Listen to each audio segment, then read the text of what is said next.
இன்னைக்கு ஒரு skin care related video தான் பார்க்க போறோம். எப்பவுமே ஸ்கின் கேர் அப்படின்னு யோசிக்கும் போது நம்ம வந்து என்ன க்ரீம் யூஸ் பண்ணலாம், என்ன சன்ஸ்கிரீன் யூஸ் பண்ணணும், இப்படிதான் நம்ம யோசிப்போம். ஆனா நம்ம பண்ணக்கூடாத விஷயங்கள் ஸ்கின் கேர்ல நிறைய நிறைய இருக்கு. ஸோ அதெல்லாம் நம்ம தெரிஞ்சுக்கிட்டாதான் நம்மளோட ஸ்கின் கேர் வந்து ப்ராப்பரா இருக்கும். நம்ம அப்ளை பண்ற க்ரீமா இருக்கலாம், எதுவா வேணாலும் இருக்கலாம், அது வந்து எஃபெக்டிவா இருக்கும். ஸோ இந்த வீடியோ பார்த்தீங்கன்னா என்னோட பர்சனல் எக்ஸ்பீரியன்ஸ் ப்ளஸ் நிறைய டெர்மட்டாலஜிஸ்டோட அட்வைசஸ்ல இருந்து எடுத்த ஒரு வீடியோ தான்.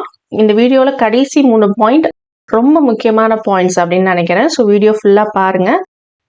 என்னோட ஸ்கின் கேர் ரொட்டீன் நான் யூஸ் பண்றது எல்லாமே அதோட தனி லிங்க் வந்து டிஸ்கிரிப்ஷன் பாக்ஸ்ல கொடுத்துருக்கேன். விருப்பப்பட்டா செக் பண்ணி பாருங்க. ஃபர்ஸ்ட் ஒன் பார்த்தீங்கன்னா உங்க ஃபேஸை அடிக்கடி டச் பண்றது. நம்ம கை வந்துட்டு நம்ம எதெல்லாம் ஒரு நாளைக்கு நீங்க எதெல்லாம் தொடுவீங்கன்னு யோசிச்சு பாருங்க. ஒவ்வொரு வாட்டியும் நம்ம கையை வந்துட்டு நம்ம கன்னத்துல வைக்கும் போதோ நம்ம முகத்துல எங்க வைக்கும் போதோ அந்த அழுக்கு வந்துட்டு நம்ம அங்கே டிரான்ஸ்ஃபர் பண்றோம். ஏன்னா நம்ம நிறைய வாட்டி நம்ம வந்து கையை கழுவ முடியாது. அதே மாதிரி தலகாணியில படுக்கும் போது ஸ்கின் கேர் அப்ளை பண்ணிட்டு உடனே நீங்க வந்து சைடா திரும்பி இப்படி படுத்தீங்கன்னா ஸ்கின் கேர் ஃபுல்லா வந்து பில்லோல போயிடும். ஸோ உடனே நம்ம ஏன்னா ஸ்கின்ல போட்டது அப்ளை பண்ணது வந்து அப்சர்வ் ஆக கொஞ்சம் டைம் எடுக்கும். ஸோ உடனே வந்து தலகாணியில அந்த மாதிரி படுக்கக்கூடாது. அடிக்கடி கையை வந்து முகத்துல வைக்காதீங்க. இது முக்கியமான பாயிண்ட். அடுத்த பாயிண்ட் என்னன்னு பார்த்தீங்கன்னா ஓவர் எக்ஸ்ஃபோலியேட் பண்ணுறது. ஸோ நம்ம டேன் ரிமூவலுக்குலாம் பார்த்தீங்கன்னா கெமிக்கல் பீல் தான் நான் யூஸ் பண்ணுவேன். வீக்லி ஒன்ஸ் தான் அதை யூஸ் பண்ணலாம். அதே மாதிரி கெமிக்கல் பீல் மட்டும் இல்லை, ஃபிசிக்கல் ஸ்க்ரப்ஸும் நிறையா இருக்குது.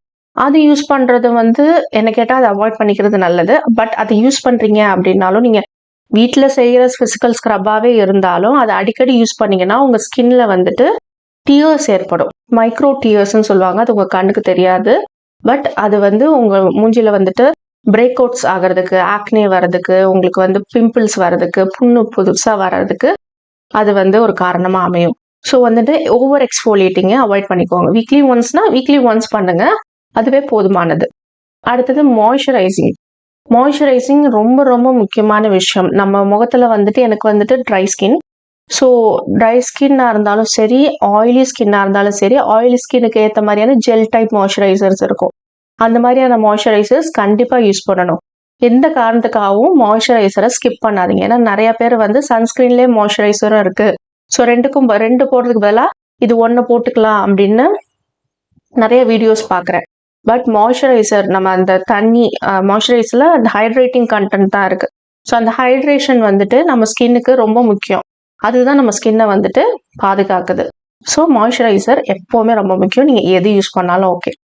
அடுத்து நீங்கள் யூஸ் பண்ணுற எந்த ப்ராடக்டாக இருந்தாலும் சரி, அது வந்து பர்டிகுலர் ஸ்கின் கண்டிஷனுக்காக இருந்தாலும் சரி, இல்லை வந்துட்டு மாய்ஸ்சரைசராக இருந்தாலும் சரி, அதை வந்துட்டு அளவுக்கு அதிகமாக அப்ளை பண்ணுறது தேவையில்லாது. அது வந்து நம்ம ப்ராடக்டை வேஸ்ட் பண்ணுறது தான் ஆகும். சில சமயங்களில் அதுவே வந்துட்டு நம்மளுக்கு பாதிப்பாகவும் அமையலாம். ஸோ எப்போவுமே வந்துட்டு ப்ராடக்ட் வந்து ஒரு டாட் தான், இவ்வளோ தான் அப்ளை பண்ணணும், இவ்வளோ அப்ளை பண்ணுங்க. அதை விட்டுட்டு நிறைய அப்ளை பண்ணாதீங்க. அதே மாதிரி சன்ஸ்கிரீன் எடுத்துக்கிட்டா 2 ஃபிங்கர்ஸ் அப்ளை பண்ணணும். அதை வந்து 2 ஃபிங்கர்ஸ் கண்டிப்பாக அப்ளை பண்ணணும். ஸோ வந்துட்டு அந்த மாதிரி எவ்வளோ அப்ளை பண்ணணும்னு தெரிஞ்சுக்கிட்டு அந்த ப்ராடக்டை வந்து அப்ளை பண்ணுங்க, நீங்கள் எதை சூஸ் பண்ணாலும். அடுத்தது பேட்ச் டெஸ்டிங். இப்போ நான் எனக்கு ட்ரை ஸ்கின்னு சொன்னேன். ஸோ என்ன மாதிரியே ட்ரை ஸ்கின் இருக்கவங்க ஒருத்தவங்க வந்துட்டு நான் யூஸ் பண்ணுற ப்ராடக்டை எடுத்து யூஸ் பண்ணாங்கன்னா உங்களுக்கு செட் ஆகுமான்னு கேட்டிங்கன்னா கண்டிப்பாக கிடையாது. ஏன்னா நிறைய கமெண்ட்ஸ் நிறைய சேனல்ஸில் நான் பார்க்குறது என்னன்னா, எனக்கு ஆயிலி ஸ்கின், நான் இது யூஸ் பண்ணுறேன், ஸோ நீங்கள் உங்களுக்கு ஆயிலி ஸ்கின்னா இது யூஸ் பண்ணுங்கள், உங்களுக்கு செட் ஆகுன்றாங்க. அந்த மாதிரி கிடையவே கிடையாது. 2 பேருக்கும் ஒரே டைப் ஸ்கின்னாக இருந்தாலும் எனக்கு செட் ஆகுறது உங்களுக்கு செட் ஆகாமல் போகலாம். ஸோ அதுக்கு என்ன பண்ணணும்னா, அந்த ப்ராடக்ட்டை நீங்கள் வந்து வாங்கினீங்கன்னா அது பேட்ச் டெஸ்ட் பண்ணணும். பேட்ச் டெஸ்ட்னா ஒன்றும் இல்லை, கையில் எங்கேயாவது ஒரு இடத்துல நீங்கள் போட்டு பாருங்கள். போட்டு ஒரு 24 ஹவர்ஸ் கழிச்சு அந்த இடத்துல உங்களுக்கு ஸ்கின் இரிட்டேஷன் எதுவும் ஆகலைன்னா அதுக்கப்புறமா உங்கள் ஃபேஸில் ட்ரை பண்ணுங்கள். ஸோ இதை தான் பேட்ச் டெஸ்டிங்னு சொல்லுவாங்க. ஸோ வந்து எந்த ஒரு ப்ராடக்டாக இருந்தாலும் ஃபர்ஸ்ட்டு பேட்ச் டெஸ்டிங் பண்ணுறது நம்மளுக்கு நல்லது. அடுத்தது நம்மளோட ஹேரை டேக் கேர் பண்ணிக்கணும். நம்மளோட ஸ்கால்ப் இருக்கு பாருங்க, அதுவும் வந்துட்டு ஸ்கின் தான். ஸோ அதில் வந்து டேண்ட்ரஃப் இருக்கு, அழுக்கு இருக்கு அப்படின்னா உங்கள் முகத்துலேயும் வந்துட்டு நிறைய பிம்பிள்ஸ் வரும். நான் வந்து டெர்மட்டாலஜிஸ்ட் கிட்ட போனபோது ஃபர்ஸ்ட் என் ஹேர்ல வந்துட்டு டேண்ட்ரஃப் இருக்கா, அழுக்கு இருக்கா, எப்படி இருக்குன்னு என் ஹேரை டெஸ்ட் பண்ணாங்க. ஸோ அப்போதான் எனக்கு புரிஞ்சுது, நம்மளுக்கு வந்து ஹேரும் வந்து முக்கியம், நம்ம ஹேரை வாஷ் பண்ணுறது முக்கியம், ஹேரை டேக் கேர் பண்ணிக்கிறது முக்கியம் அப்படிங்கிறது. ஸோ வந்து நீங்கள் வெறுமனே ஃபேஸை மட்டும் பார்த்து பிரயோஜனம் இல்லை. உங்கள் ஃபேஸ் வந்து நீங்கள் சரியாகணும், உங்கள் ஃபேஸில் உள்ள பிம்பிள்ஸ் எல்லாம் சரியாகணும்னா உங்கள் ஸ்கால்ப்ல உள்ள கண்டிஷன்ஸ் எல்லாமே உங்களுக்கு சரியாகணும். நெக்ஸ்ட் ஒன் பார்த்தீங்கன்னா, உங்கள் ஹேண்டை வந்துட்டு க்ளீன் பண்ணணும். ஸோ நான் ஃபஸ்ட்டே சொன்ன மாதிரி நம்ம வந்து நிறைய இடங்கள்ல கை வைப்போம். ஸோ நம்ம கையை வந்துட்டு எப்போ பார்த்தாலும் கழுவிட்டே இருக்க முடியாது. அது வந்து ஃபேக்ட். ஸோ நம்ம சாப்பிட்றதுக்கு முன்னாடி எப்படி கை கழுவுறோம் அந்த மாதிரி நினச்சிக்கோங்க. நீங்கள் ஸ்கின் கேர் ஆரம்பிக்கிறதுக்கு முன்னாடி காலையில் ஒரு வாட்டி, நைட் ஒரு வாட்டி ஸ்கின் கேர் பண்ண போகிறோம். பண்ணுறதுக்கு முன்னாடி கண்டிப்பாக ஒரு ஹேண்ட் வாஷ் போட்டு கையை நல்லா கழுவிட்டு அதுக்கப்புறமா ஸ்கின் கேர் பண்ணுங்கள். அதே மாதிரி உங்கள் நெயில்ஸையும் வந்துட்டு க்ளீன் பண்ணி வச்சுக்கிறது நல்லது. ஸோ அப்போ தான் வந்துட்டு உங்கள் ஸ்கின் கேர் மட்டும் உங்களுக்கு போகும். ஜெர்ம்ஸ் எதுவும் உங்கள் கையில் இருந்தால் அது உங்கள் ஸ்கின்னுக்குள்ளே போகாமல் இருக்கும். ஸோ வந்து கண்டிப்பாக ஹேண்ட் வாஷ் பண்ணணும். அடுத்து பார்த்தீங்கன்னா, மேக்கப் ரிமூவர் யூஸ் பண்ணாமல் இருக்கிறது. ஸோ ஏன்னா இந்த தப்பு நான் பண்ணியிருக்கேன். இந்த தப்பு பண்ணனால தான் எனக்கு கண்ணு கீழே நிறைய கருவளை மாதிரி வந்தது. ஆக்சுவலாக அது வந்துட்டு விட்டமின் டிஃபிஷியன்சியோ எதனாலேயோ இல்லை. என்னோட மேக்கப் எல்லாமே சார்ந்து தான் எனக்கு அந்த மாதிரி கருப்பு கலரில் பேட்ச் மாதிரி ஆணுச்சு. அந்த எக்ஸ்பீரியன்ஸில் சொல்கிறேன். நீங்கள் வந்துட்டு மேக்கப் ரிமூவர் யூஸ் பண்ணுங்கள். கிளீன்சிங் பாம் இல்லைன்னா வந்து மிசலார் வாட்டர் இல்லை கிளீன்சிங் ஆயில் இந்த மாதிரிலாம் விற்கும். அதை காட்டன் பேடில் நினச்சோ இல்லை பாமாக இருந்ததுன்னா முகத்தில் ரப் பண்ணியோ மேக்கப் ரிமூவ் பண்ணணும். நீங்கள் காலையில் மேக்கப் எதுவும் போடல, ஜஸ்ட் சன்ஸ்க்ரீன் வரைக்கும் தான் போட்டிருக்கீங்கன்னாலும் நீங்கள் வந்துட்டு மேக்கப் ரிமூவர் யூஸ் பண்ணிவிட்டு அதுக்கப்புறம் ஃபேஸ் வாஷ் பண்ணுறது, ஜென்டில் கிளீன்சர் வச்சு ஃபேஸ் வாஷ் பண்ணுறது ரொம்ப நல்லது. அடுத்தது கோகோனட் ஆயில். ஸோ இது வந்து ஒரு கான்ட்ரவர்சியான ஒரு திங். பட் ஸ்டில் நான் வந்து கண்ணுக்கு கீழெல்லாம் மை போடுவேன் எப்போவுமே சின்ன வயசுலேருந்தே. ஸோ அப்போ வந்து நான் கோகோனட் ஆயில் யூஸ் பண்ணி தான் நான் க்ளீன் பண்ணுவேன். அதுவும் ஒரு காரணம் எனக்கு கருவளை வந்ததுக்குன்னு சொல்லுவேன். ஏன்னா வந்துட்டு கோகோனட் ஆயிலில் வந்து காமிடோஜெனிக்னு சொல்லுவாங்க. I am not sure if I am ப்ரொனன்சிங் it right. But அது என்னன்னா நம்மளோட போர்ஸ்லாம் இருக்கும். நம்ம முகத்துல குட்டி குட்டியான போர்ஸ் இருக்கும். அது எல்லாத்தையும் போய் அதை அடைச்சிக்கும் அந்த கோகோனட் ஆயில் யூஸ் பண்ணும்போது. ஸோ கோகோனட் ஆயில் வந்து ஃபேஸில் யூஸ் பண்ணாமல் இருக்கிறது பெட்டர். அதே மாதிரி நீங்கள் தலைக்கு தேய்க்கும் போது முகத்தில் ரொம்ப வலியாத மாதிரி தேய்ச்சிக்கோங்க. நான் என் தலைக்கு நான் கோகோனட் ஆயில் தான் யூஸ் பண்ணுவேன் தலை குளிக்கிறதுக்கு முன்னாடி. அடுத்தது நேச்சுரல் ப்ராடக்ட்ஸ் மட்டும்தான் நான் யூஸ் பண்ணுவேன் அப்படிங்கிறது நிறைய பேரோட கருத்து. ஸோ இவ்வளோ கெமிக்கல்ஸா அப்படின்னு கூட ஒருத்தவங்க கமெண்ட் பண்ணியிருந்தாங்க. எஸ், நம்ம வந்து ஒரு ஓவர் பொல்யூட்டடான ஒரு வாழ்க்கை தான் நம்ம வாழ்ந்துட்டு இருக்கோம். ஓவர் பொல்யூஷனான ஒரு பிளேஸ்ல தான் நம்ம இருக்கோம். ஸோ அதுக்கு வந்து நம்ம ஸ்கின்னை நம்ம உடம்புலேயே ஒரு பெரிய ஆர்கன் வந்து ஸ்கின். அந்த ஸ்கின்னை நம்ம பாதுகாக்கணும்னா நம்மளுக்கு இவ்வளோ கெமிக்கல்ஸ் தேவைப்படுது தான். அது எல்லாமே வந்து டெஸ்டட், கிளினிக்கலி ப்ரூவன் அந்த மாதிரியான ப்ராடக்ட்ஸ் நம்ம யூஸ் பண்ணுறது நம்மளுக்கு நல்லது. நீங்கள் யூஸ் பண்ணுற நேச்சுரல் ப்ராடக்ட்ஸ் தப்பு கிடையாது. பட் அது உங்கள் ஸ்கின்னோட டீப் லேயர் வரைக்கும் போகாது. நீங்கள் டெர்மட்டாலஜிஸ்ட் கிட்ட கேட்டாலும் அதை சொல்லுவாங்க. இமீடியட்டான ஒரு ரெஃப்ரெஷ் ஃபீலிங் கொடுக்குமே தவிர பெர்மனன்ட் சொல்யூஷன்ஸ் அது கொடுக்காது. அடுத்தது நாட் ஹைட்ரேட்டிங் எனஃப். எப்போவுமே ஸ்கின்னுக்கு வந்து ஹைட்ரேஷன் ரொம்ப முக்கியம்னு சொல்லியிருந்தேன். ஸ்கின்னுக்கு வெளியில் மட்டும் இல்லை, நம்ம உடம்புக்குள்ளேயும் வந்து நம்மளுக்கு ஹைட்ரேஷன் தேவை. ஸோ வந்து உங்கள் ஸ்கின் நல்லா இருக்கணும் அப்படின்னா நீங்கள் வந்து நிறைய தண்ணி குடிக்கிறதும் ரொம்ப முக்கியமான விஷயம். ஸோ வந்து நான் வச்சுருக்கிறது பார்த்தீங்கன்னா ஒரு 250 ml இருக்கும் அந்த கிளாஸ் கப்.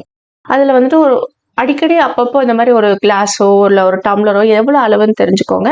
அதில் ஒரு கிளாஸ் தண்ணி பிடிச்சி குடிக்கிறத ஒரு வழக்கமாக வச்சுக்கோங்க. நீங்கள் ஆஃபீஸ் போனாலும் சரி, நீங்கள் வீட்டில் இருந்தாலும் சரி. ஸோ உள்ளுக்குள்ளே இருந்தும் நம்ம ஹைட்ரேஷனாக வச்சுக்கிறது நம்ம ஸ்கின்னுக்கும் நல்லது, நம்ம ஹெல்த்துக்கும் நல்லது. ஸோ அதை வந்துட்டு நம்ம கண்டிப்பாக பார்த்துக்கணும். அடுத்தது பார்த்தீங்கன்னா ரொம்ப ஆயிலியான ஃபுட்ஸ், ஜங்க் ஃபுட்ஸ், மைதா, அதுக்கப்புறம் ஸ்வீட்ஸ், அதுக்கப்புறம் வந்துட்டு சில பேருக்கு வந்து பால் ஒத்துக்காது, அதனால வந்து பிரேக் அவுட்ஸ் ஆகுது அப்படின்னு ஒன்னொன்னா நிறுத்தி பார்த்தா தான் தெரியும். எதுக்கு பிம்பிள் வருது உங்களுக்கு அப்படிங்கிறத நீங்க தெரிஞ்சுக்கணும்னா நீங்க சாப்பிட்ற ஃபுட்டை ஒன்னொன்னா நிறுத்தி பாருங்க. ஸோ இதெல்லாம் சாப்பிடவே கூடாதான்னு கேட்டிங்கன்னா நான் சாப்பிடவே கூடாதுன்னு சத்தியமா நான் சொல்லவே மாட்டேன். நீங்க சாப்பிடலாம், பட் அளவா சாப்பிடுங்க. அளவுக்கு மீறினால் அமிர்தமும் நஞ்சுன்னு சொல்லுவாங்க இல்லையா, அதே மாதிரி தான் ஹெல்த்தியான ஃபுட்டா இருந்தாலுமே நம்ம கரெக்டா அளவானதா நம்மளுக்கு எவ்வளோ தேவையோ அவ்வளோ எடுத்துக்கணும் அப்படிங்கிறது என்னோட பாலிசி. ஸோ அளவா எந்த ஃபுட்டாக இருந்தாலும் சாப்பிட்றது நம்மளுக்கு நல்லது.